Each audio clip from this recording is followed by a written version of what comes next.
अस्सलाम वालेकुम दोस्तों, एक बार फिर से मैं आप लोगों की खिदमत में हाजिर हो चुका हूं लेकर नए चैप्टर के साथ मैं हाजिर हो चुका हूं। ठीक है, चैप्टर 7 है, देख लीजिएगा, सर सैयद अहमद खान का। ठीक है, रिया।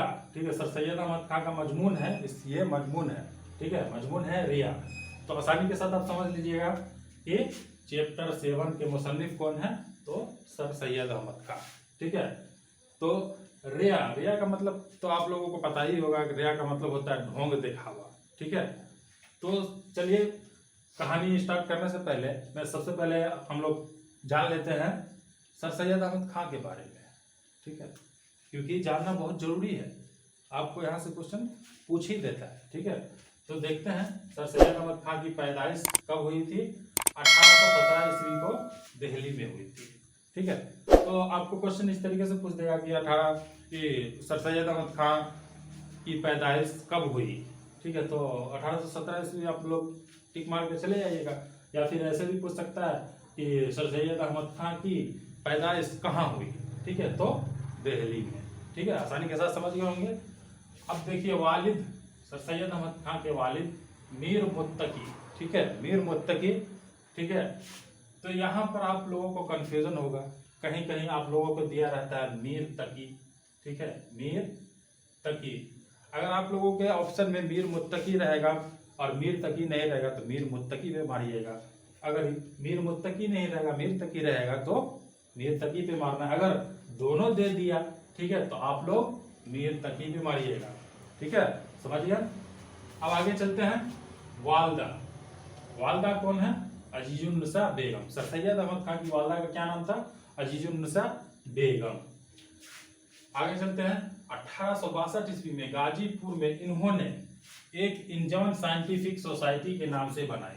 ठीक है, उसके बाद तहजीबुल अखलाक नाम से एक रसाला जारी किया, जिसमें समाजी, तहजीबी और अदबी मजामीन शाया हुए। ठीक है, उसके बाद आगे चलते हैं। 1878 ईस्वी को अलीगढ़ में एक school Mohammedan Anglo oriental college खोला। ठीक है, सर सैयद अहमद खान ने 1878 ईस्वी में अलीगढ़ में एक school Mohammedan Anglo oriental college खोला, जो अलीगढ़ मुस्लिम यूनिवर्सिटी की शक्ल में उभरकर सामने आया। ठीक है, कौन से? अलीगढ़ मुस्लिम यूनिवर्सिटी की शक्ल में उभरकर सामने आया। यहाँ तक आप लोग अच्छे से समझ गए होंगे।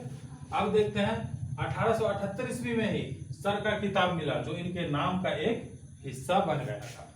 सर सैयद अहमद खान को 1878 ईस्वी में ही सर का किताब मिला, जो इनके नाम का एक हिस्सा बन गया था। ठीक है, सर सैयद अहमद खान का पहले नाम था सिर्फ सैयद अहमद खान। ठीक है, सिर्फ वो सैयद अहमद खान के नाम से जाने जाते, लेकिन 1878 ईस्वी में जब उनको सर का खिताब मिला, ठीक है, तो वो अपने नाम के आगे वहीं से सर लगाना शुरू कर दिया और मशहूर हो गए। उसके बाद देखते हैं उनकी तसानीफ में क्या है। ठीक है, तसानीफ में आसारुल सनादीद, असबाब बगावत हिंद। ठीक है, ये दो जो है उन्होंने मजमून लिखा है। ठीक है, आसारुल सनादीद, असबाब बगावत हिंद। ठीक है, आसानी के साथ ये उन्होंने बुक लिखा। ठीक है, इन दोनों को याद रखना है, आसानी के साथ आपको पूछ सकता है। उनका अब देखते हैं इंतकाल कब हुआ। इंतकाल कब हुआ? 1898 ईस्वी को अलीगढ़ मुस्लिम यूनिवर्सिटी में दफन हुए। जो स्कूल उन्होंने कॉलेज खोला, ठीक है, उनको वहीं दफन किया गया था। कब इंतकाल हुआ था? 1898 ईस्वी में। तो चलिए साथियों, आप लोगों को तो यहाँ तक समझ में आ गया होगा। अब हम लोग थोड़ा ध्यान देते हैं इस मजमून के ऊपर। ठीक है,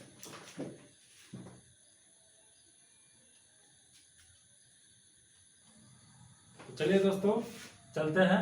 ये कहानी क्या कह रहा है? रिया। ठीक है, आसानी के साथ आप समझ लीजिएगा। रिया का मतलब तो आप लोग जान ही गए कि ढोंग दिखावा। ठीक है, तो सर सैयद अहमद खान जो थे वही एक ऐसे इंसान थे जो उर्दू की तहरीक चलाए। ठीक है, और हम लोगों को वहीं से उर्दू बोलने सीखने को मिला। तो किसकी वजह से मिला? सर सैयद अहमद खान के। इतने मशहूर आदमी थे, इतने मशहूर इंसान थे कि उन्होंने हम लोगों को उर्दू बोलने और सीखने लिखने को उन्होंने तहरीक भी चला दी। तो रिया का मतलब होता है ढोंग दिखावा, ठीक है। तो रिया में आप जानिए कि सर सैयद अहमद खान ने ऐसे दिया है कि कुछ इंसान ऐसे होते हैं, ठीक है, जो बहुत ही ईमानदार होते हैं, बहुत ही इंटेलिजेंट होते हैं, बहुत ही एकदम अपने आप को एक्सपर्ट समझते हैं, लेकिन वो अपने आप को जाहिर नहीं करते कि मैं बहुत इंटेलिजेंट हूँ, बहुत एक्सपर्ट हूँ, ठीक है, और बहुत तेज हूँ, ठीक है। और दूसरे लोगों के बारे में अगर देखा जाए, दूसरे लोगों के बारे में अगर देखा जाए दूसरे तरीके से, ठीक है, तो कुछ इंसान ऐसे होते हैं कि बहुत बेवकूफ, बहुत खतरनाक भी होते हैं, ठीक है, जो दिल में कुछ और रहता है और जाहिर कुछ और करते हैं। दिल में कुछ और रहता है और जाहिर कुछ और करते हैं। तो कहानी में यही चीज किया गया है सर सैयद अहमद खान के बारे में। तो देखिए, अगर कोई भी इंसान, ठीक है, आप ये समझ लीजिए कि आपका दोस्त है, ठीक है, तो दोस्त आपकी तारीफ ही करेगा, दोस्त आपकी तारीफ ही करेगा, बुराई नहीं करेगा। हाँ, जो दुश्मन है वो आपकी बुराई करेगा, ठीक है, आपकी चुन चुन कर बुराई को वो गिन के रखेगा कि क्या क्या बुराई आपके अंदर है, ठीक है। तो ये चीज आपको समझना है, आपको दोस्त से ज्यादा दुश्मन पर ध्यान रखना है। किस पर ध्यान रखना है? दोस्त से ज्यादा दुश्मन पर ध्यान रखना है कि आपको अपने अंदर की कमी समझ में आ जाए कि मेरे अंदर क्या कमी है, ठीक है, कि दुश्मन मेरी गलतियों को, मेरी जो है, जो भी मैं गलती करता हूं उसको चुन चुन कर लोगों के सामने रख रहा है, शिकायत करता है, बहुत सारा चुगली करता है, बहुत सारी बातें होती हैं, ठीक है। तो दोस्त से ज्यादा दुश्मन पर ध्यान रखना है, ठीक है, कि आपके दुश्मन आपके बारे में क्या बोल रहे हैं, ठीक है। और कोई कोई इंसान ऐसा समझते हैं, घमंडी टाइप के होते हैं कि हम जो हैं, हमने तो कुछ गलती किया ही नहीं, ठीक है, हमसे तो जिंदगी में कोई गलती हुआ ही नहीं, हम बहुत क्या बोलते हैं, राजा हरिश्चंद्र हैं, ठीक है, एकदम सभी सावित्री हैं, ठीक है, एकदम दूध से धुले हुए हैं, ठीक है। कोई कोई इंसान ऐसा समझता है, लेकिन इंसान को ऐसा समझना नहीं है। इंसान को अपने अंदर की कमी को बाहर निकालना है और उसको खत्म करना है। लेकिन कुछ लोग ऐसे होते हैं कि बहुत ज्यादा घमंडी टाइप के होते हैं, एटीट्यूड टाइप के होते हैं, ठीक है। तो उन सभी लोगों से आपको बच के रहना है, ठीक है, और अपनी जिंदगी को अपने तरीके से जीने की कोशिश करिए, ठीक है, ना कि दूसरे के कहने पर कि हाँ मैं वैसा कर रहा हूं तो तुम भी वैसा करो, मैं वैसा कर रहा हूं तो तुम भी वैसा करो, ठीक है, मैं जो बोलता हूं तुम वो करो, ऐसा नहीं है, ठीक है। जो आपके फैमिली मेंबर में है, ठीक है, तो वो आपके लिए कहीं ना कहीं कुछ हद तक आपके लिए अच्छा ही सोचते हैं, ठीक है, और जो दुश्मन है वो आपके लिए हमेशा बुरा ही सोचते हैं, ठीक है। तो इन सभी बातों पर ध्यान रखना है, ठीक है, कि किस आदमी से हमको बचकर रहना है, किस आदमी से किस तरीके से हमको पेश आना है, ठीक है। तो ये सभी बातों पर आप लोगों को ध्यान रखना है। और प्लस दाऊद अलैहिस्सलाम थे, ठीक है, जो उन्होंने भी दुआ मांगी, अपने अल्लाह ताला से दुआ मांगी कि अल्लाह मेरे अंदर जो भी बुराई है, जो भी मैं गलती कर रहा हूँ, गुनाह कर रहा हूँ, या अल्लाह उन सभी को मेरे अंदर से बाहर निकाल दे और मुझे एक अच्छा इंसान, एक अच्छे रास्ते पर चलने की तौफीक अता फरमा। आप देखिए हमारे हजरत मोहम्मद सल्लल्लाहु अलैहि वसल्लम, ठीक है, वो भी तो इंसान ही थे, उनको अल्लाह ताला की तरफ से क्या बोलता है, गैब से खबर आती थी, गैब से उनको जो हमारे हदीस और कुरान में जो बातें लिखी हुई हैं, ठीक है, वो सब बातें आती थी, वही सब बातें तो हमारे हदीस और कुरान में दिया गया है, और वही चीज तो हमारे नबी करीम सल्लल्लाहु अलैहि वसल्लम जो समझाते थे। आदमी जो भी इंसान थे उनको सही रास्ते पर दिखाते थे, उनको सही बात बताते थे, अच्छी बात बताते थे, नमाज की तरफ ले जाते थे, ठीक है। तो यही सब बात है। तो इंसान को अपने हिसाब से जिंदगी गुजारनी चाहिए, ठीक है, और सबसे ज्यादा किसकी बात पर ध्यान देना चाहिए? दुश्मन की बात पर, क्योंकि दोस्त और जो हमारे अपने हैं वो तो हमारी तारीफ ही करेंगे, ठीक है। अगर मान के चलिए कोई इंसान शायरी कर रहा है, शायर कह रहा है कोई भी इंसान, ठीक है, तो वो तो शायरी कर लिया, हमारे दोस्त लोग जो है वो बहुत तारीफ कर दी, हाँ मेरा तो बहुत तारीफ हो गया, ठीक है, तो उससे मन में लड्डू फूटने लगता है, ऐसा लगता है कि मैं जमीन पर ही नहीं हूँ, ठीक है। तो बहुत सारी बातें होती है, तो इन सभी बातों को ध्यान में रखना है, ठीक है।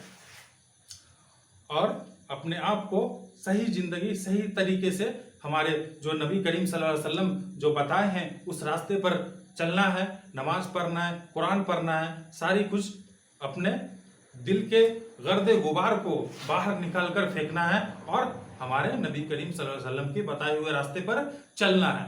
तो ये आप लोग अपने दिल में अहद कर लीजिए, ठीक है। तो कहानी में बस इतना ही है, ठीक है। मैं आपको इसका क्वेश्चन आंसर थोड़ा बता देता हूं, ठीक है, क्या है।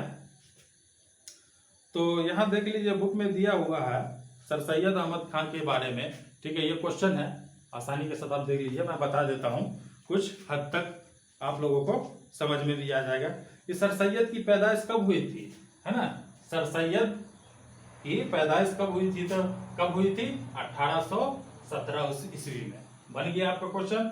अब देखिए सर सैयद की वालदा का नाम क्या था, सर सैयद की वालदा का नाम क्या था, यहाँ देख लीजिए, अजीजुन्निसा बेगम, ठीक है। ये भी आसानी के साथ आपका बन गया। तीसरा नंबर क्वेश्चन है कि सर सैयद की वफात कब हुई। सर सैयद की वफात मतलब इंतकाल बोल रहा है, ठीक है। इंतकाल को ही वफात, वफात को ही इंतकाल, ठीक है। 1898 ईस्वी में आपका तीसरा क्वेश्चन बन गया। सर सैयद का कौन सा मजमून आपके निसाब में शामिल है, कौन सा मजमून है, रिया, ठीक है। आपके निसाब में कौन सा मजमून शामिल है, रिया। अब चलते हैं थोड़ा मुख्तसर सवालात की तरफ कि सर सैयद की जिंदगी के बारे में 5 जुमले लिखना है। तो बस यही है, सर सैयद अहमद खान की पैदाइश 1817 ईस्वी को दिल्ली में हुई। उनके वालिद का नाम मीर मुत्तकी, वालदा अजीजुन्निसा बेगम। ये आपको 5 लाइन छाप देना है, क्योंकि ये सवाल 2014 और 2018 में पूछ चुका है, ठीक है। तो इस सवाल को समझिए कि बहुत ही ज्यादा इंपॉर्टेंट है। अब पूछ रहा है दूसरा क्वेश्चन कि दर्ज जेल अल्फाजों को जुमलों में इस तरह इस्तेमाल कीजिए कि जिन्स जाहिर हो जाए। इसमें आपको दिया गया है मोती, किताब, वक्त, नाम, कलम। कौन कौन दिया गया है, मोती, किताब, वक्त, नाम और कलम, ये 5 दिया गया है हमको। इस तरीके से जुमलों में इस्तेमाल करना है कि इसका जिन्स जाहिर हो जाए, मतलब मेल और फीमेल जाहिर हो जाए, ठीक है। तो मतलब मुज़क्कर और मुअन्नस जाहिर हो जाए। अब देखिए मोती, मोती क्या है, मोती कैसा होता है, चमकीला, ठीक है। मोती चमकीला होता है, तो इसका मतलब क्या हुआ, मोती जो है मुज़क्कर हो गया। किताब, अब देख लीजिए, किताब, किताब ना, मेरा किताब नया है, नहीं, मेरी किताब नहीं है, ठीक है। तो ये हो जाएगा आपको मुअन्नस, ठीक है। वक्त, ठीक है, नमाज का वक्त हो गया, ये हो गया आपका मुज़क्कर। नाम, ठीक है, नाम का देख लीजिए, तो नाम भी है मुज़क्कर, ठीक है, आप कोई भी नाम बता सकते हैं। कलम, मेरा कलम नया है, ठीक है, ये भी कौन क्या हो गया, मुज़क्कर। तो आप समझ गए यहां तक। तीसरा क्वेश्चन है कि मजमून के बारे में 5 जुमले लिखना है। मजमून के बारे में 5 जुमले हैं, बहुत आसान है, ठीक है। 5 लाइन मजमून के बारे में आप 5 जुमला आसानी से आप लिख सकते हैं, इसी मजमून के बारे में जो मैं आपको बताया हूं इस वीडियो में, ठीक है। उसके बाद तवील सवालात की तरफ चलते हैं। पूछा जा रहा है कि सर सैयद की अदबी खिदमात पर एक मजमून लिखें। वो अदबी खिदमात पर, ठीक है, जो उन्होंने जो अच्छे अच्छे चीज बताए थे, ठीक है, इंसान को किस तरीके से रहना चाहिए, दुश्मन की बातों पर ध्यान देना चाहिए, दोस्त की बातों पर ध्यान देना चाहिए। दोस्त जो है हमेशा तारीफ ही करता है, लेकिन दुश्मन जो है वो बुराई करता है, ठीक है। तो यही सब सारा चीज आपको लिख देना, आसानी के साथ बन जाएगा। जेर निसाब, दूसरा नंबर क्वेश्चन है, जेर निसाब मजमून रिया का मरकजी ख्याल पेश कीजिए। जेर निसाब मजमून रिया का मरकजी ख्याल पेश करने के लिए बोल रहा है, ठीक है। तो आसानी के साथ आप बुक पढ़ लीजिएगा, आसानी के साथ आपको क्वेश्चन बन जाएगा, ठीक है। अगर कोई भी क्वेश्चन आपको लगे, डाउट हो, ठीक है, तो आप मुझे कमेंट कर सकते हैं, मैं आपको दूसरी वीडियो में आपको बता दूंगा, ठीक है। तो आपका यहीं पर 7वां चैप्टर खत्म हो गया। चलिए मैं नेक्स्ट वीडियो में आपको बताऊंगा कुछ अहम सवाल। तब तक के लिए खुदा हाफिज, शुक्रिया।